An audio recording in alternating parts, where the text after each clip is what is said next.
नमस्कार साथियों, मेरा नाम है सतीश शर्मा और आज हम यहाँ पे फिटर की तैयारी करते हुए फिटर का एक चैप्टर है हाइड्रोलिक्स एंड न्यूमेटिक्स, तो उसमें न्यूमेटिक सिस्टम के बारे में पढ़ने वाले हैं। जो मेरे साथी यहाँ पे चैनल पे नए हैं और जो जूनियर इंस्ट्रक्टर की तैयारी कर रहे हैं, चाहे उत्तराखंड की हो चाहे राजस्थान की हो, और जो साथी अभी ITI में पढ़ रहे हैं या रेलवे वगैरह की तैयारी कर रहे हैं, उन सब के लिए ये क्लास है काफ़ी महत्वपूर्ण होने वाली है। हमारे फिटर के अंदर एक टॉपिक दिया गया है हाइड्रोलिक्स एंड न्यूमेटिक्स, तो उसमें न्यूमेटिक्स का जो पोर्शन है वो आज हम कुछ एरिया है वो कवर करेंगे आपके साथ मिल करके। जो साथी चैनल पे नए वो चैनल को सब्सक्राइब कर लें। और मैं आपको बता दूं कि फिटर के कुछ क्वेश्चन हैं निमी के PDFs हैं, उनको हमने सोल्व किया हुआ है। उसके काफ़ी सारे वीडियोज़ मैंने चैनल पर बना रखे हैं और उसमें कुछ पार्ट बचा हुआ है, उसको भी हम कंप्लीट करने वाले हैं जल्दी।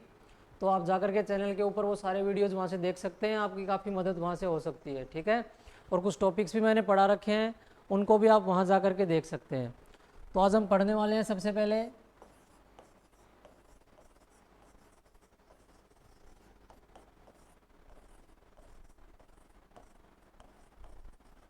ये न्यूमेटिक सिस्टम।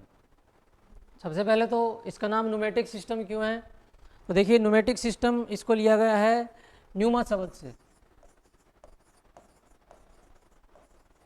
न्यूमा वर्ड एक जो कि ग्रीक वर्ड है, ग्रीक आपको पता होगा एक कंट्री है। ग्रीक वर्ड में न्यूमा का मतलब है श्वास लेना, सांस लेना जिसको कहते हैं, श्वास मतलब है न्यूमा का मतलब, उसी से लिया गया है न्यूमेटिक सिस्टम। तो न्यूमेटिक सिस्टम है, इसके अंदर हम क्या पढ़ते हैं और ये क्या चीज़ है, इसकी डेफिनेशन क्या है वो आप सुनिए।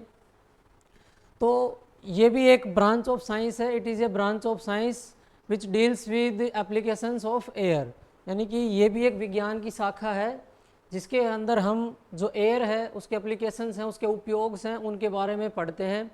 तो यही आपका न्यूमेटिक सिस्टम कहलाता है, ठीक है। तो यहाँ पर भी एयर का मतलब आएगा तो सबसे पहले हमको सुनने को मिलेगा प्रेशर। प्रेशर क्या चीज़ है आपको बताना है।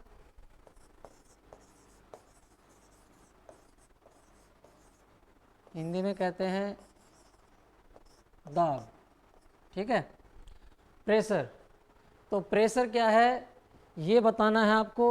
देखिए सभी को पता ही होगा, प्रेशर होता है M into A, mass into area, यानी कि एक यूनिट एरिया के ऊपर कितना भार है वो लगाया जा रहा है, उसी को हम दाब कहते हैं, ठीक है। और इसकी जो यूनिट है वो क्या है, पास्कल है, ठीक है। ये इसकी यूनिट है प्रेशर की।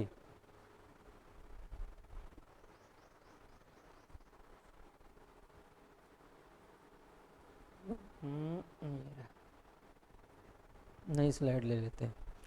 अभी बात करते हैं हम टाइप्स ऑफ प्रेशर की, यहाँ पे कि प्रेशर कितने प्रकार का होता है। तो सबसे पहले बात कर लेते हैं नंबर फर्स्ट,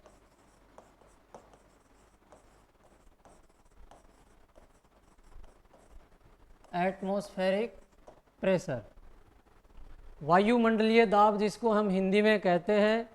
तो वायुमंडलीय दाब क्या होता है, यानी कि किसी सतह के ऊपर वायुमंडल के द्वारा उसकी हवा, वायुमंडल की हवा के द्वारा जो दबाव लगाया जा रहा है, निरंतर जो लगा हुआ है, उस दाब को हम क्या कहते हैं, एटमॉस्फेरिक प्रेशर कहते हैं, वायुमंडलीय दाब कहते हैं।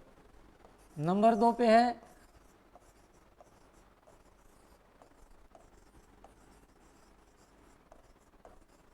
Gauge pressure. अब गेज क्या है, गेज प्रेशर क्या होता है, तो गेज एक उपकरण है, ठीक है, कंफ्यूज होने की ज़रूरत नहीं है। गेज एक उपकरण है जिसके अंदर हम प्रेशर को मेज़र करते हैं, जो प्रेशर को मापता है। तो ये कौन से प्रेशर को मापता है, जो एटमॉस्फेरिक प्रेशर से ऊपर की रेंज का जो प्रेशर है, इसको इस तरह से डिज़ाइन किया गया है कि एटमॉस्फेरिक प्रेशर है वहाँ तक तो ये 0 ही शो करेगा, उसके ऊपर जितना प्रेशर इसमें से होकर के गुजरेगा उसको ये बताएगा कि कितना प्रेशर है।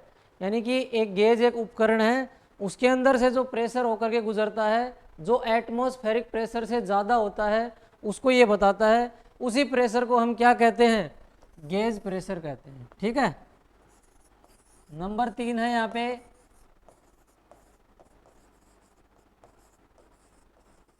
Absolute pressure. देखिए अपनी जो पीडीएफ है या जो सिलेबस है उसमें काफ़ी कॉम्प्लेक्सिटी दी गई है, ख़ास तौर से इस टॉपिक के ऊपर। यानी कि बहुत सारी चीज़ें ऐसी हैं जिनको आप कितनी बार पढ़ लो समझने में काफ़ी दिक्कत होती है। यहाँ पे हम जो बात करेंगे एग्ज़ाम के पॉइंट ऑफ व्यू से करेंगे कि आपके एग्ज़ाम में कितना क्या पूछा जा सकता है। बहुत सारी चीज़ें ऐसे उनके टाइप वगैरह काफ़ी घुसा रखी हैं जिनका एग्ज़ाम से कोई ख़ास लेना देना है नहीं। हम यहाँ पे जो बात करेंगे प्योरली एग्ज़ाम के बेसिस पे करेंगे, जो चीज़ अपने एग्ज़ाम में पूछी जाए हमको मतलब है हमारा पेपर सोल्व करने से, ठीक है। और यहाँ पे मैं काफ़ी बेसिक तरीके से सारी चीज़ें बताऊँगा, एक एक चीज़ें एकदम देसी तरीके से, वही हम देख रहे हैं। तीसरी चीज़ हो गई यहाँ पे एब्सोल्यूट प्रेशर। एब्सोल्यूट प्रेशर हम किसको कहेंगे, तो एब्सोल्यूट प्रेशर बराबर है atmospheric pressure plus gauge pressure. इन दोनों का जो जोड़ है उसको हम क्या कहते हैं, एब्सोल्यूट प्रेशर है वो कहते हैं। यानी कि जो हम गेज में जब प्रेशर देख लेते हैं उसके अंदर हम एटमॉस्फेरिक प्रेशर की वैल्यू को और ऐड कर दें तो वो जो टोटल वैल्यू होगी उसको हम क्या कहेंगे, एब्सोल्यूट प्रेशर हम यहाँ पे कहेंगे। आपसे डायरेक्टली एग्जाम में पूछा जा सकता है कि एब्सोल्यूट प्रेशर क्या होता है, वहाँ पे आपको ये दोनों ऐसे प्लस करके माइनस करके गुणा करके ये दिए रहेंगे ऑप्शन में, तो आपको पता होना चाहिए कि एब्सोल्यूट प्रेशर है वो इन दोनों का जोड़ है, एटीएम प्लस में गेज प्रेशर। एटीएम आपको शॉर्ट में लिखा मिल सकता है एटीएम प्लस जी, या जी गेज प्रेशर लिखा रखता है, तो एटीएम का मतलब है एटमॉस्फेरिक प्रेशर प्लस में गेज प्रेशर, जब दोनों का जोड़ होगा उसको क्या कहेंगे, एब्सोल्यूट प्रेशर कहेंगे अपन, ठीक है। ये चीज़ नोट कर लेना आप इजीली, सारी चीज़ें आप साथ साथ में एक कॉपी पेन ले लो भाई और नोट करते हुए चलो। अब हम बात करते हैं, देखिए प्रेशर की कुछ यूनिट हैं, कुछ वैल्यूज़ हैं, उसके बारे में हम बात करेंगे। तो मैंने बताया था कि सबसे पहले तो ऐसा यूनिट क्या है, इसकी पास्कल है। यहाँ पे हमेशा चर्चा होती रहती है बार की। अब सबसे पहले बात कर लेते हैं आपसे, जो एग्जाम में पूछा जाएगा तो बार का रिलेशन ही पूछा जाएगा। चाहे तो जितने प्रकार की यूनिट्स हैं प्रेशर की उनमें से अधिकतर अपन यहाँ पे बात करेंगे। सबसे पहले तो एक बार में 1,00,000 पास्कल होते हैं, ठीक है। और 1 एटीएम की वैल्यू, एटीएम का क्या मतलब है, मैंने बताया था एटमॉस्फेरिक प्रेशर। तो एटमॉस्फेरिक प्रेशर कितना होता है, 1,13,25 पास्कल, ठीक है। ये एक एटीएम की वैल्यू है, आपसे पूछी जा सकती है बिल्कुल अपना एटमॉस्फेरिक प्रेशर का स्टैंडर्ड कितना है, तो ये 1,13,25 या 10,13,25 करके आप इसको याद रख सकते हैं। इतने पास्कल हैं, वो एक एटमॉस्फेरिक प्रेशर की वैल्यू है। अब बात करते हैं एक बार में मिलीमीटर ऑफ मरकरी कितना होता है, ये आपको बताना है। बहुत बार लोको पायलट के एग्जाम में, इंस्ट्रक्टर के एग्जाम में कई बार पूछी जा चुकी है ये कि एक बार के अंदर mmHg कितनी होती हैं, ये बताना है आपको। इसको बोलते हैं मिलीमीटर ऑफ मरकरी। इसका करेक्ट आंसर है वो 750 हो जाएगा, ठीक है। ये नोट कर लेना आप, 750 mmHg होते हैं एक बार में। अब अगर एक बार में आपसे psi पूछा जाए, पाउंड पर स्क्वायर इंच होता है psi का मतलब, ये भी प्रेशर की ही यूनिट है, तो वो कितनी होती है, तो यहाँ पे हमारा करेक्ट आंसर हो जाएगा 14.503 psi। इस तरीके से लिखते हैं। कई केस देखे होंगे आपने, किसी में psi की वैल्यू होती है, किसी के अंदर पास्कल में लिखा होता है, किसी में mmHg लिखा होता है। एटमॉस्फेरिक प्रेशर जहाँ पे आप मापेंगे ना वहाँ पे mmHg भी लिखा रहता है काफ़ी में, क्योंकि वहाँ पे मरकरी से माप रहे हैं, तो ये सारी चीज़ें आपको देखने को मिल जाएंगी।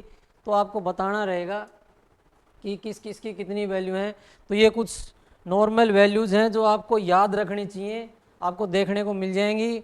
अगर टोर में पूछा जाए तो यही वैल्यू आपको टोर में दिखाई मिलेगी, ठीक है। टोर प्लस mmHg सेम ही है, 750 ही आपको मिलेगा। पॉइंट में भी है समथिंग, लेकिन आपको वैल्यू में 750, 760, 740 ऐसे कुछ करके मिल जाएगा। तो आपको बताना है। ये चारों चीज़ें काफ़ी इम्पोर्टेंट हैं, आप नोट कर लेना भाई ज़रूर। से ज़रूर यहाँ से क्वेश्चन आपको डेफिनेटली देखने को मिल सकता है पेपर के अंदर। अगर क्वेश्चन अपने, पहली बात तो ये कि पिछले पेपर की भी अगर मैं बात करूँ तो हाइड्रोलिक्स न्यूमेटिक्स उस समय लागू जस्ट नया नया हुआ ही था, तो वहाँ पे इतने जो क्वेश्चन वगैरह हैं वो अपने नहीं आए थे। अभी की अगर अपन बात करें, इस बार सिलेबस के अंदर हाइड्रोलिक्स और न्यूमेटिक्स का चैप्टर आपको दिया गया है, तो ये चैप्टर आपको श्योरली देखने को यहाँ से मिल सकता है। तो आपको देख करके ये नोट है वो कर लेना आप, इसको कोई भी वैल्यू आपसे पूछी जा सकती है, ठीक है।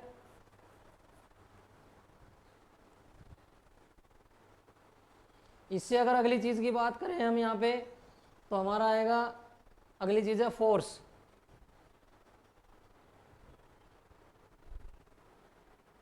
नोट कर लिया होगा शायद ये सभी ने अभी तक। अगली चीज़ हम पढ़ते हैं फोर्स, हिंदी में कहते हैं बल। फोर्स का भी सभी को पता होगा। फोर्स का मतलब है पुल और पुश, किसी चीज़ को खींचना या धक्का देना, वही बल कहलाता है। इसका मतलब क्या है, इसकी यूनिट क्या है वो पढ़ेंगे हम। तो फोर्स होता है F equal to P into में, बताओ P इंटू में क्या होता है, वही साथ में A ही आएगा, और इसकी यूनिट क्या है, न्यूटन में। फोर्स को अपन न्यूटन में बोलते हैं। प्रेशर इंटू एरिया, यानी कि एक पर्टिकुलर एरिया है उसके ऊपर कितना प्रेशर लग रहा है। जैसे यहाँ से मैं इसको धक्का दूंगा तो इतने एरिया के ऊपर मैं कितना प्रेशर लगा रहा हूँ, वही क्या है, बल कहलाता है, ठीक है। और उसकी यूनिट क्या है, यहाँ पे न्यूटन रहती है, ठीक है। फिर एक चीज़ आती है फ्लो रेट। फ्लो रेट किसको कहते हैं, तो एक निश्चित समय के अंदर जो एयर का फ्लो रेट है उसकी बात कर रहे हैं अपन, क्योंकि यहाँ पे न्यूमेटिक्स पढ़ रहे हैं। हवा का फ्लो रेट से क्या मतलब है, तो एक निश्चित समय सीमा, एक समय अवधि के अंदर कितनी हवा गुजर चुकी है उसको फ्लो रेट कहते हैं। जैसे कि यहाँ पे मैं लिख दूँ 10 लीटर प्रति मिनट LPM, ठीक है।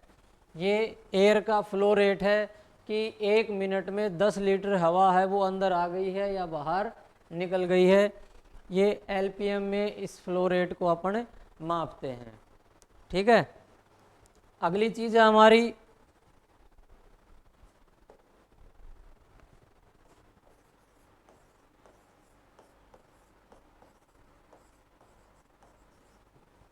बॉयल्स लॉ से पूछी जा सकती है आपसे। तो बॉयल्स लॉ क्या चीज़ है कि एक सिलेंडर के अंदर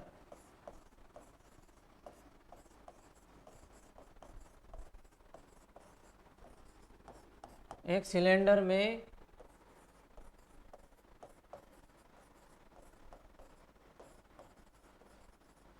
कांस्टेंट टेम्परेचर के ऊपर जब हम जो एयर है उसको कंप्रेस करते हैं,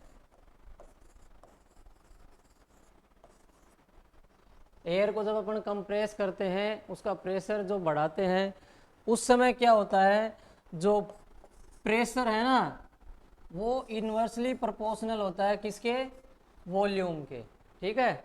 यानी कि जैसे जैसे एक सिलेंडर के अंदर मान लो हवा भरी हुई है, उसका अगर हम प्रेशर बढ़ाएंगे, सॉरी उसका अगर, जैसे ये सिलेंडर, आपको डायग्राम से समझाते हैं, ये सिलेंडर है, ठीक है, इसके अंदर हवा भरी हुई है, ठीक है। मान लो इसके अंदर अपनी 20 बार का प्रेशर है इसके अंदर। तो अगर मैं इसके साइज को इंक्रीज करता हूँ, साइज इंक्रीज हो गया तो क्या चीज़ बढ़ गई यहाँ पे,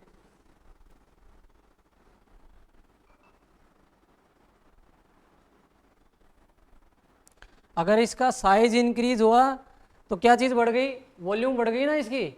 अगर इसकी वॉल्यूम बढ़ गई तो क्या कम हो जाएगा, प्रेशर कम हो जाएगा। तो बॉयल्स ने ये नियम दिया था कि जो एक कांस्टेंट टेम्परेचर के ऊपर जब किसी सिलेंडर के अंदर प्रेशर भरा रहता है, तो अगर वहाँ पे हम वॉल्यूम का आकार है वो बढ़ाएंगे तो प्रेशर कम होता जाएगा, और अगर वॉल्यूम को हम कम करेंगे तो जो प्रेशर है वो बढ़ जाएगा। यानी कि जो प्रेशर है वो इन्वर्सली प्रोपोर्शनल है किसके, वॉल्यूम के, आयतन के। ये आपको याद रखनी है ये इक्वेशन। तो आप इजीली बॉयल्स लॉ को कर सकते हैं। इसकी डेफिनेशन आ सकती है कि एक बंद सिलेंडर के अंदर जब हम उस सिलेंडर कांस्टेंट टेम्परेचर पे यानी कि एक तापमान स्थिर तापमान के ऊपर अगर हम उस सिलेंडर का वॉल्यूम बढ़ाएंगे तो जो प्रेशर है वो कम होगा, और अगर वॉल्यूम कम करेंगे तो प्रेशर है वो बढ़ जाएगा। कहने का मतलब सीधा सीधा ये है कि एक स्थिर तापमान के ऊपर किसी सिलेंडर के अंदर जो दाब है, जो प्रेशर है, वो इन्वर्सली प्रोपोर्शनल है, व्युत्क्रमानुपाती है किसके? आयतन के। ये आपको याद रखना है। तो ये हमारा बॉयल्स लॉ था।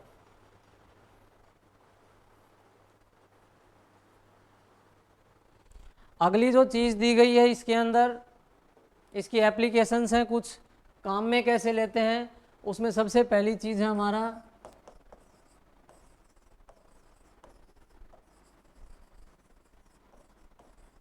Air compressor. देखिए एयर कंप्रेसर वर्क कैसे करता है, ऑलमोस्ट सबको पता भी होगा। जैसे एक कंटेनर लगा रहता है, यहाँ पर कुछ इस तरीके से सपोज करो ये पिस्टन लगा रखे हैं, ये पीछे कोई फैन लगा हुआ है इनको ठंडा करने के लिए, यहाँ पे एक विद्युत मोटर लगा रखी है, ठीक है। ये फैन बेल्ट की सहायता से दोनों आपस में जुड़े हुए हैं। तो इनलेट पोर्ट है, आउटलेट पोर्ट है जिसमें वाल लगा हुआ है, सेफ्टी वाल लगा रहता है, एक गेज लगी रहती है, ठीक है। तो वर्क कैसे करता है ये, जब एक मोटर है इसको हम घुमाते हैं, इसके साथ में ये जैसे डबल सिलेंडर पिस्टन लगा हुआ है यहाँ पे, या सिंगल सिलेंडर भी होते हैं काफ़ी, ये घूमता है तो पिस्टन क्या करता है, यहाँ पे बाहर की हवा को खींच करके, और ये जो टैंक लगा हुआ है इस टैंक के अंदर हवा को भरता रहता है। उस कितनी हवा भर गई वो हमें क्या दिखाती है, जो ये गेज लगी हुई है वो दिखाती है। इसकी कितनी कैपेसिटी है, तो सेफ्टी वाल लगा करके रखते हैं, ऑटोमेटिक भी होता है, उतनी कैपेसिटी हवा भरते ही ऑटोमेटिक इसको वो बंद भी कर देता है, ठीक है। इनलेट पोर्ट होता है, आउटलेट पोर्ट होता है जहाँ से हम एयर को कंट्रोल कर सकते हैं, कंट्रोल वाल भी लगा रहता है, सेफ्टी वाल भी लगा रहता है, हवा ऑटो कट ना हो, ज़्यादा हो जाए तो सेफ्टी वाल उड़ जाता है जिससे कि फटने से बच जाता है ये चीज़ें।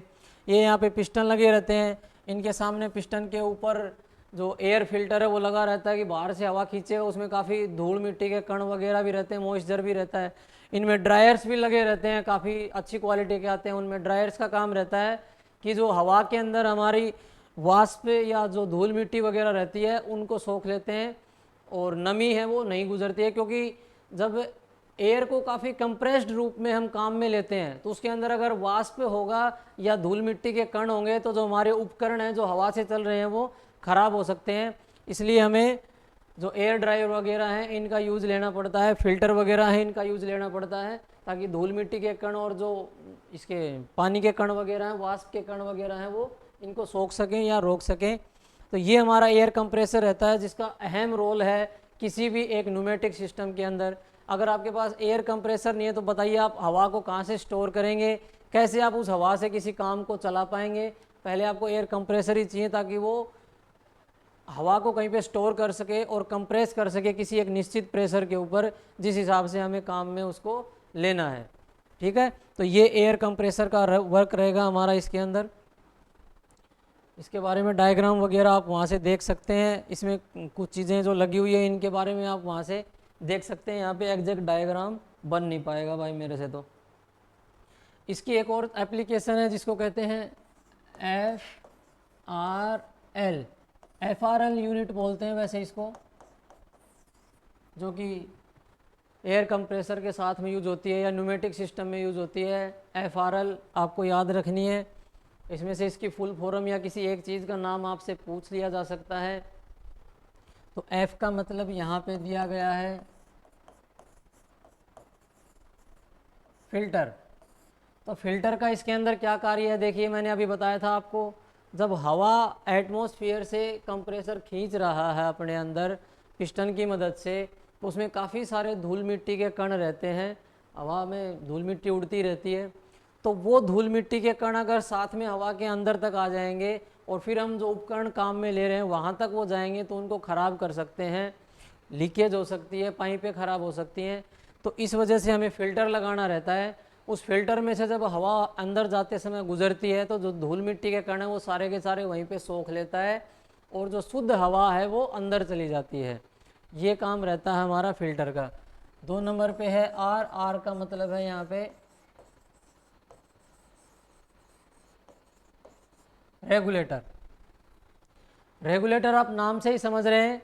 देखिए मैंने मानिए कि मेरे पास 20 बार का प्रेशर है, मुझे आगे काम में लेना है किसी इक्विपमेंट पे 1 बार का, किसी का 0.5 बार का, कहीं पे 4 बार का, कहीं पे 3 बार का। इस तरह से अलग अलग समय पे अलग अलग चीज़ों में अलग अलग प्रेशर मुझे काम में लेना है। ठीक है, उसके लिए मैं क्या करूँगा, जो मैं प्रेशर पाइपलाइन लगाऊंगा वहाँ पे एक रेगुलेटर लगा दूंगा जिससे मैं रेगुलेट कर सकूँगा, यानी कि कंट्रोल कर सकूँगा कि आगे कितनी हवा की सप्लाई मुझे देनी है। वही काम किसका रहेगा, रेगुलेटर का रहेगा, जो बता सकेगा कि कितनी सप्लाई हमको आगे पहुंचानी है। ये काम रेगुलेटर का रहता है। ठीक है, और लास्ट में है एल, जिसका मतलब है लुब्रिकेटर। लुब्रिकेटर क्या काम करता है कि देखिए अपना जो कंप्रेसर है इसके अंदर काफ़ी सारे मूविंग पार्ट्स भी हैं। ठीक है, या कंप्रेसर यूनिट लगती है, न्यूमेटिक पूरा सिस्टम लगता है, उसमें भी बहुत सारे मूविंग पार्ट्स रहते हैं, तो जिनके अंदर हमें लुब्रिकेशन की आवश्यकता रहती है। तो उनमें वो ताकि वो स्मूथली वर्क कर सकें, तो वहाँ पर लुब्रिकेशन करने के लिए हमें लुब्रिकेटर की आवश्यकता पड़ती है। और तीसरा काम इसी का है लुब्रिकेटर का, ये मूविंग पार्ट्स के अंदर लुब्रिकेशन कर सके ताकि जो फ्रिक्शन वगैरह है वो कम हो सके और हमारे जितने भी मूविंग पार्ट्स हैं वो स्मूथली काम कर सकें, हमें ज़्यादा फोर्स का इंतज़ाम है वो ना करना पड़े। अगली जो हमारी चीज़ है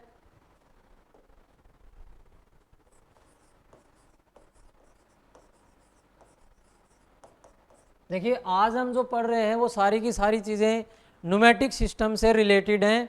मैं डायरेक्ट एक एक चीज़ को बताते हुए जा रहा हूँ, इनमें से किसी में से भी आपसे क्वेश्चन पूछे जा सकते हैं। तो जो चीज़ें मैं बता रहा हूँ आप सभी को ज़रूर नोट करते चलें, और क्या क्या क्वेश्चन पूछे जा सकते हैं वो आपको साथ साथ में चलते हुए बता रहा हूँ।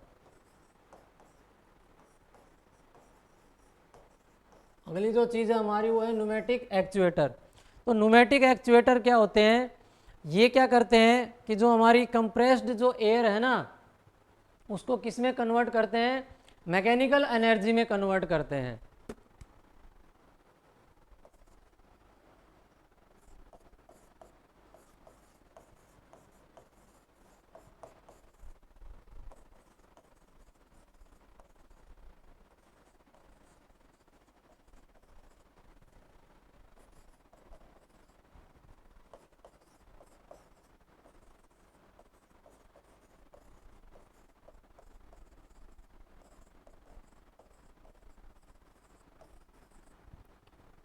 It converts compressed air into mechanical energy.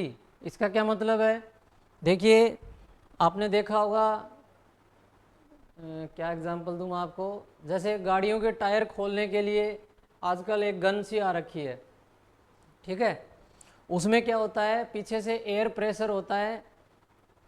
Power किसकी लग रही है, हवा की तो लग रही है। हवा कौन सी है, कंप्रेस्ड एयर है, जो पीछे सिलेंडर में इसको स्टोर कर रखा है एक निश्चित दाब के ऊपर। और उससे हम आगे क्या करते हैं, अपना जो गोटी सेट वगैरह है उसको लगाते हैं अपने नट के ऊपर और टायर को खोल देता है वो प्रेशर के साथ में।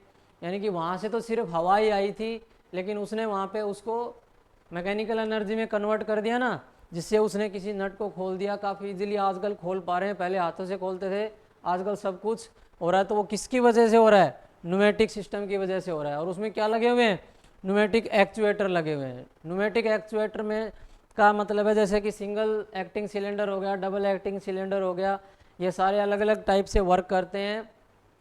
हवा को लेते हैं, पिस्टन मूव करता है और बाहर उसका बल है वो लगता है, जिससे कि हम उसका अदर जो उपयोग है हवा का वो कर सकते हैं। यहाँ पे कंप्रेस्ड एयर आती है और उससे हम मैकेनिकल टाइप के वर्क हैं वो सारे कर पाते हैं। तो ये किसके काम है, सारे के सारे एक्चुएटर के काम है। जो न्यूमेटिक एक्चुएटर है उसके काम है। तो आपसे पूछा जा सकता है कि न्यूमेटिक एक्चुएटर का क्या काम है, तो काफ़ी सारे ऑप्शन आपको वहाँ पे मिल सकते हैं कि ये यांत्रिक ऊर्जा में बदलता है, गतिज ऊर्जा में बदलता है, काफ़ी सारे ऑप्शन आपको देखने को मिल सकते हैं। तो ये आपको पता होना चाहिए कि ये मैकेनिकल एनर्जी में कन्वर्ट करता है, किसको? कंप्रेस्ड एयर एनर्जी को। ठीक है, कंप्रेस्ड एयर की जो एनर्जी है उसी को।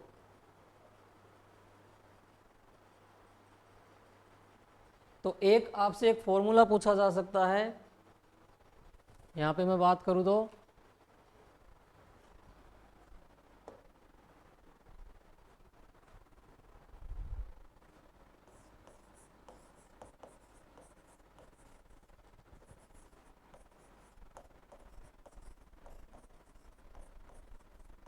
राइटिंग थोड़ी ख़राब है भाई, तो समझ जाना। सिलेंडर बल निकालने का फॉर्मूला, जैसे अपन एक सिलेंडर और पिस्टन यूज़ ले रहे हैं, तो वहाँ से कितना फोर्स निकल के आ रहा है, ये वो कैलकुलेट करना हो अपने को, उसके लिए एक फॉर्मूला है सिलेंडर बल निकालने का, F equal to P into में A अपॉन में 10। तो ये तो क्या हो गया, किसी सिलेंडर का कितना बल है वो हो गया F इजिक्वल टू पी, हो गया कि कितना प्रेशर उसके अंदर जो एयर है उसका लग रहा है वो P हो गया। ठीक है, और जो A हो गया वो एरिया ऑफ पिस्टन सिलेंडर। ठीक है, जो पिस्टन लगा हुआ है, सिलेंडर लगा हुआ है, उसका कितना एरिया है वो A को डिनोट कर रहा है, अपॉन में 10 करेंगे। तो ये फॉर्मूला आप नोट कर लेना भाई, पूछा जा सकता है कि सिलेंडर बल निकालने का फॉर्मूला क्या है, तो P इंटू ए अपॉन में 10 है। इससे अपन सिलेंडर बल को कैलकुलेट कर सकते हैं। ठीक है, अगली इनके एप्लीकेशन में एक चीज़ और है, वो है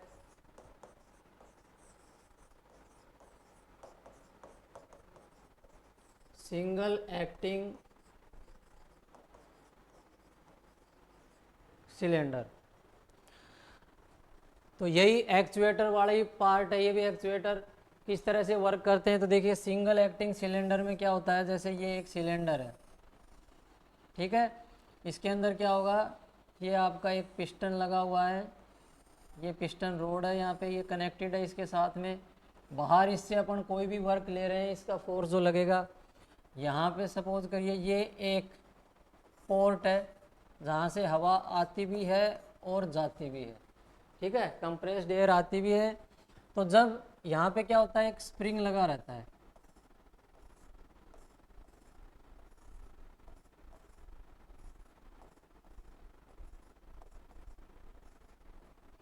अब क्या होता है कि जब इसके अंदर कोई हवा वगैरह नहीं होती तो स्प्रिंग तो एक्सपेंड ही होगा।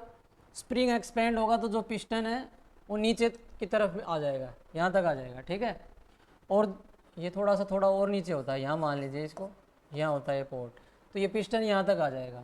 फिर जब इसके अंदर हम कंप्रेस्ड एयर समझ रहे हो ना, जिसमें काफ़ी दाब है, वो जब इसके अंदर डालते हैं तो इस तरफ प्रेशर लगता है इसके ऊपर। ठीक है, इसके अंदर की टाइप में एक सील लगी रहती है, वो सील क्या है, यहाँ से हवा के लीकेज को रोकती है। तो यहाँ से जब कंप्रेस्ड एयर का प्रेशर लगेगा तो ये पिस्टन है वो इस साइड भागेगा, और किधर तो जगह ही नहीं है हवा को जाने के लिए। यहाँ से तो हवा आ रही है, एक ही पोर्ट है बस, यहाँ से बंद कर देते हैं। यहाँ मान लीजिए पोर्ट है, यहाँ से हवा एंटर करी, कंप्रेस्ड एयर है, काफ़ी फोर्स है उसके अंदर, तो इसने इसको धक्का दिया, तो जो स्प्रिंग है वो कंप्रेस्ड होगी ना स्प्रिंग भी, और ये जो पिस्टन है मूव करके आगे की साइड में गया। यहाँ पे हमने कुछ भी क्रैंक मैकेनिज्म, कैम मैकेनिज्म कुछ भी लगा रखा हो जिससे हम बाहर कुछ भी यूज है वो ले सकते हैं।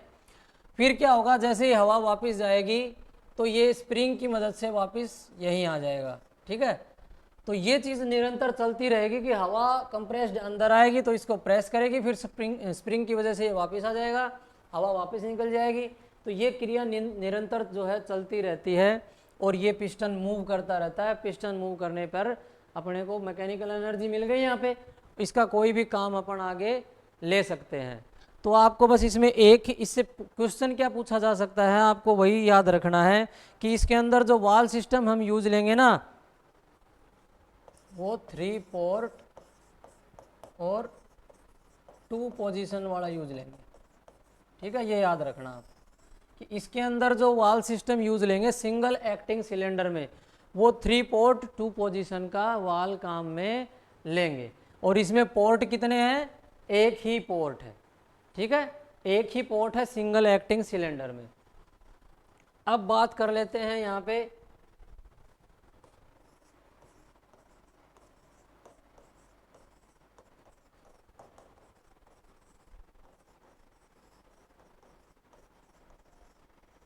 डबल एक्टिंग सिलेंडर की, ठीक है, ये भी उसी की तरीके से है।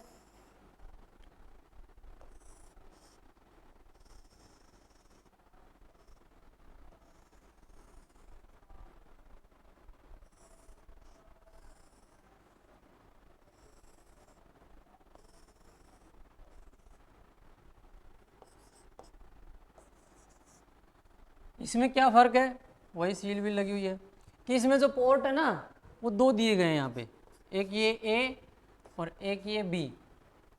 इसमें क्या होता है, एक बार आपकी एयर है वो यहाँ से एंटर करेगी, जब यहाँ से एंटर करेगी तो यहाँ से दबाव लगाएगी और ये उधर भागेगा, ठीक है, उधर भागेगा तो जो पहले से यहाँ पे जो एयर मौजूद है वो यहाँ से बाहर निकल जाएगी, ठीक है, और इस एयर ने इसको उधर धक्का दिया तो ये यहाँ तक मूव करके, इसका लास्ट एंड यहाँ पे है, यहाँ तक ये मूव करके, सॉरी लास्ट एंड यहाँ पे है, यहाँ तक मूव करके ये आ जाएगा, ठीक है, मान लो ये पिस्टन यहाँ आ गया, ठीक है, और यहाँ पे जो पहले से एयर थी वो सारी की सारी बाहर निकल गई और हमारे जो पिस्टन रोड है वो आगे तक चली गई। फिर क्या होता है, सेकेंडली फिर यहाँ से एयर वापस एंटर करती है और यहाँ से फोर्स लगना वो बंद हो जाता है। फिर यहाँ से एक कंप्रेस्ड एयर एंटर करती है और इसको वापस धक्का देती है तो ये वापस मूव करके इधर आता है और ये जो एयर घूम रही थी यहाँ पे वो सारी की सारी यहाँ से बाहर निकल जाती है। ये मैंने स्लो मोशन में समझाया आपको, ये प्रक्रिया काफ़ी फास्ट होती है। एक बार यहाँ से एयर जाना, एक बार यहाँ से एयर का वापस आना, फिर यहाँ से एयर जाएगी और यहाँ से एयर निकल जाएगी। इसको क्या कहेंगे, डबल एक्टिंग सिलेंडर कहेंगे अपन। इसमें जो क्वेश्चन पूछा जा सकता है आपसे, एक तो ये पूछा जा सकता है कि इसके अंदर जो पोर्ट हैं वो कितने होते हैं, तो 2 इनपुट पोर्ट होते हैं और इसमें जो पोर्ट का जो वाल्व हम यूज करेंगे वो कैसा यूज करेंगे,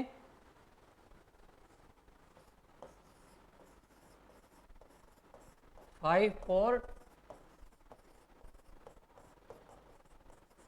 2 पोजीशन वाला वाल्व है वो यूज करेंगे। ये नोट कर लेना भाई डबल एक्टिंग सिलेंडर के अंदर, ठीक है। आई होप कि आपको समझ में आ गई होंगी सारी चीज़ें। जो भी चीज़ आपने यहाँ पे नोट नहीं करी है, वीडियो को पीछे ले जा कर के नोट कर लें भाई। और वीडियो अगर आपको अच्छा लगा हो तो लाइक ज़रूर करें, कमेंट करके जाएं, क्या कमी रह गई हो या कुछ गलती रह गई हो तो यहाँ पे बता करके जाएं। और वीडियो अच्छा लगा हो तो इसके फर्दर आगे लेकर के आएंगे, हाइड्रोलिक सिस्टम का लेकर के आएंगे कुछ पार्ट यहाँ पे जो आपके एग्ज़ाम के पॉइंट ऑफ व्यू से काफ़ी इम्पोर्टेंट रहेगा। अपन वही बात यहाँ पे करने वाले हैं, सिर्फ उससे ज़्यादा बातें हम यहाँ पे नहीं करेंगे बकवासबाजी की। तो वीडियो अच्छा लगा हो तो भाई लाइक करें, जो चैनल पे नए हो वो सब्सक्राइब कर लें। धन्यवाद। जय हिंद, जय भारत।